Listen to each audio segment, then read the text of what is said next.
الرحمن الرحیم السلام علیکم ناظرین، میں آپ کا میزبان سید محمد جان علی اور آپ دیکھ رہے ہیں میرے ڈیجیٹل چینل۔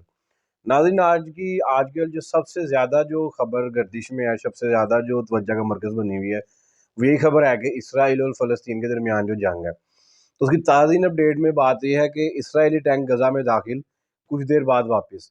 اسرائیلی انخلا کا الٹیمیٹم واپس لے، اقوام متحدہ نقل و مکانی کا انتباہ، جعلی پروپیگنڈا، حماس کا یہ کہنا ہے۔ اس کے بعد فلسطین کا شمالی علاقہ ہے نا، غزہ کا جو شمالی علاقہ ہے فلسطین میں، اس کو انہوں نے خالی کرنے کی دے دی اور ہجرت کا الٹیمیٹم دے دیا کہ وہاں سے ہجرت شروع کر دیں۔ تقریباً 11 لاکھ بندہ وہاں سے ہجرت کر رہا ہے، اتنی بڑی ہجرت ہو رہی ہے وہاں پر۔ اس کے بعد ناظرین، جو اسرائیل نے لبنان میں بھی اپنا حملہ کرنا شروع کر دیا، اور وہاں پر ایک پریس گاڑی جا رہی تھی جس کے اوپر اس نے حملہ کیا، کیمرہ مین شہید ہو گیا اور 5 ساتھی اس میں جو ہیں وہ زخمی ہوئے ہیں۔ ناظرین، جو شہید ہو چکے ہیں نا فلسطینی، ان کی تعداد ہے 1800 1300 اسرائیلی جو ہیں وہ ہلاک ہو چکے ہیں۔ اور پیوٹن اور شمالی کوریا کا یہ کہنا ہے کہ زمینی حملہ اسرائیل اس پر فلسطین پر کسی بھی صورت میں قابل قبول نہیں ہوگا۔ ناظرین، جیسا کہ آپ جانتے ہیں کہ اسرائیل بہت بڑی طاقت ہے جس کی بیک پر پورا یورپ، پورا امریکہ کھڑا ہے، اور فلسطین میں جو حماس ان کی ایک جو تنظیم ہے، اس کے پیچھے جیسے ایران، شمالی کوریا اور پیوٹن ٹائپ کی جو کنٹریز ہیں، رشیا وغیرہ، وہ اس کو سپورٹ کر رہی ہیں۔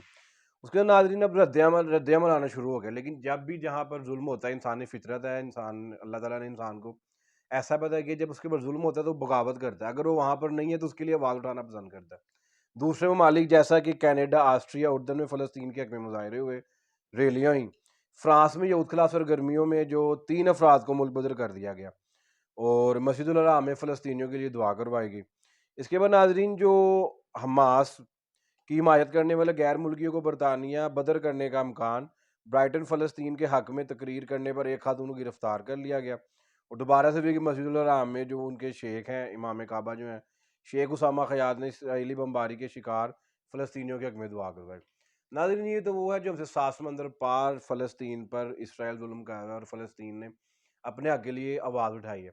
اس کے علاوہ ناظرین، ہمارے ساتھ ہی جو ملک ہے انڈیا، اور ہمارا جو علاقہ ہے کشمیر، مقبوضہ کشمیر کے نام سے ہم جانتے ہیں، اس کی جو مرکزی مسجد ہے نا سری نگر کی، وہ ہندوستان کی فوج نے اس کو سیل کر دی، اور ان کے جو کہہ لیں آپ رہنما جو ہیں وائز عمر فاروق کو دوبارہ نظر بند کر دیا۔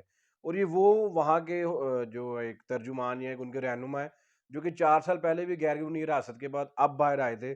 ان کو ڈر یہ تھا کہ اگر یہ لوگ جمعے کے لیے اکٹھے ہو گئے تو یہ نہ ہو کہ اسرائیل کے خلاف فلسطین کے حق میں یہ لوگ وہاں پر مظاہرہ کریں، اور ایک بہت بڑی امن و امان کی صورتحال خراب ہونے کا جو ہے ایک مسئلہ درپیش ہو جائے۔ تو ناظرین، اس حد تک دنیا میں دباؤ کا عالم ہے، لیکن دیکھتے ہیں کہ اب کہاں جا کر جنگ یہ رکتی ہے۔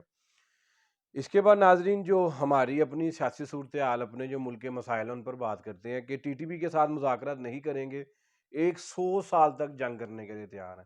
ہمارے نگران وزیر اعظم انوار الحق کاکڑ صاحب کہتے ہیں کہ ٹی ٹی پی کے ساتھ نہیں مذاکرات ہونے، ان کے ساتھ ہم 100 سال تک جنگ کرنے کے لیے تیار ہیں۔ اس حد تک ہماری حکومت میں ان لوگوں سے نفرت پائی جاتی ہے، اور یہ بھی کہا ہے کہ سارے جو غیر ملکی پاکستان میں جو رہتے ہیں ان سب کو نہیں نکالا جا رہا، ان لوگوں کو نکالا جا رہا ہے جو کہ غیر قانونی طور پر غیر قانونی کام، غیر قانونی کاروبار یہاں پر کرتے رہے، ان کو نکالا جا رہا ہے۔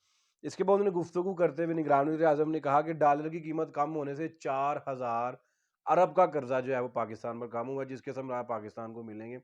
ڈالر کو 160 روپے بڑھایا گیا اور 8 روپے کم کر دیا گیا، یہ ہمیں ان سے جو ہے ریلیف ملا ہے۔ تو باقی جو مہنگائی ہے، جو سروس ہوتے رہتے ہیں، اس میں یہ آیا ہے کہ مہنگائی میں 0.30% اضافہ ہوا ہے، اور مہنگائی اس ٹائم 38.28% کی سطح پر پہنچ چکی ہے۔ اس کے بعد ناظرین، آپ سے پہلے بھی بات کی تھی فیصل واڈا کی، جو 3 انہوں نے پیشن گوئیاں کی تھی وہ سچ ثابت ہوئی تھی، جس میں انہوں نے کہا تھا کہ وہ فیض آباد کا کیس لگے گا، 2 پیشن گوئیاں اور تھی۔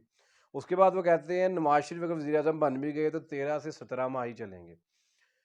وفاقی وزیر فیصل واڈا نے کہا کہ ملک کی تباہی کی ذمہ دار یہی جماعتیں ہیں جو آج درستگی کی بات کرتی ہیں۔ نواز شریف وزیر اعظم بن بھی گئے، 13 سے 17 ماہ ہی چلیں گے۔ خصوصی گفتگو کرتے ہوئے کہا کہ نواز شریف کو باہر بھیجنے میں پی ٹی آئی حکومت کا ہاتھ تھا۔ 9 مئی کے واقعات پر کہا جاتا ہے پی ٹی آئی نے انتہائی غلط کام کیا۔ لیگ نے بھی آرمی چیف کا جہاز جو انہوں نے ہائی جیک کرنے کی کوشش کی تھی، پی ٹی آئی کو بند کر دیا گیا، اور نون لیگ کو میڈل بنائے جا رہے ہیں۔ ملک میں نظام ہی تباہ ہو چکا ہے، درستگی کیسے ہو سکتی ہے؟ انہوں نے دعویٰ کیا کہ آئندہ 35 دنوں میں جمہوری نظام کے ساتھ سب چیزوں کو باندھ دیا جائے گا. اس کے بارے میں مزید وضاحت 36ویں دن کروں گا. نظام کو اب صفائی کی ضرورت ہے. فیصل وارڈا کے مطابق اگر نواز شریف صاحب وزیر اعظم بن بھی جاتے ہیں تو 13 سے 17 ماہ چلیں گے. لیکن اس کے برعکس جو پرویز الہی ہم سے سوال کیا کہ جناب آپ کو 5 ماہ ہو گئے ہیں قید ہوئے ہوئے تو آپ پی ٹی آئی چھوڑ کیوں نہیں دیتے, تو انہوں نے اس کے جواب میں کہا پی ٹی آئی نہیں چھوڑوں گا, 5 ماہ سے جیل کیوں کاٹ رہا ہوں. اس کے بعد انہوں نے گفتگو کرتے ہوئے کہا سپریم کورٹ کے فیصلے سے نواز شریف اور جہانگیر ترین تو رہ گئے, دیکھیں وہ کیا نیا بیانیہ بناتے ہیں. نون لیگ کو عدالتی فیصلے سے بڑی امید تھی, عمران خان کے بغیر الیکشن بے معنی ہے. اس میں تو کوئی شک نہیں ہے ناظرین, وہ لوگ بھی عمران خان کو بارے میں یہ کہنے لگ گئے ہیں کہ عمران خان کے بغیر الیکشن کیا پاکستان کا جمہوری نظام سیاسی نظام تو چل ہی نہیں سکتا. عمران خان اب ایک ایسا لیڈر اور ایک ایسا سیاست کا ایک مہرہ بن چکا ہے جس کے بغیر فی الحال پاکستان کی سیاست نہیں چل سکتی. تو یہ ناظرین چند خبریں تھی جو آپ کی گوشوار کرنی. اس کے علاوہ ناظرین آج پاکستان انڈیا کا میچ چل رہا ہے, تو اس سے پہلے میچ میں جو ہے وہ بھی آپ کی خدمت میں رکھتے ہیں. ورلڈ کپ کیویز کی مسلسل تیسری فتح, بنگلہ دیش کو بھی قابو کر لیا. بنگلہ دیش نے 9 وکٹ پر 245 رنز بنائے. مشفیق الرحیم اور شکیب کی شاندار جو تھی انہوں نے اس میں حصہ ڈالا اپنا. اور کیم ویلسن اور ڈیرل میچل کی نیو سینچری 3 وکٹ لینے پر فروگنسن مین آف دی میچ قرار. جس ٹائم ناظرین میں آج یہ ویڈیو ریکارڈ کر رہا ہوں اس وقت پاکستان انڈیا کا میچ ہے, اور لاسٹ اپ ڈیٹ جو میں نے لی تھی 79 سکور ہو چکا تھا, 103 سکور 103 سکور ہو چکا تھا 20 اووروں میں. اور بابر اعظم اور رضوان اس ٹائم کھڑے ہیں. Best of the luck both of you, ہماری دعائیں آپ کے ساتھ ہیں. لیکن انڈیا بھی ایک تگڑی ٹیم ہے میری اب گزارش کہ اب تو وہ میچ میں ہی ہے, تو اللہ پاک انہیں کامیاب کرے, ہماری نیک تمنا ان کے ساتھ ہے. ناظرین آپ سے درخواست تھی کہ ہمارے چینل کو سبسکرائب کریں, لائک کریں, تاکہ ہم آپ کی مزید توانا آواز بن کر ابھرے اور آپ کی سپورٹ سے انشاءاللہ ہم آگے جائیں گے, کیونکہ ہم آپ کا ایسٹ ہے. تو ناظرین آپ سے ملاقات ہوتی ہے ایک نئی ویڈیو میں. اللہ نگہبان. پاکستان زندہ باد.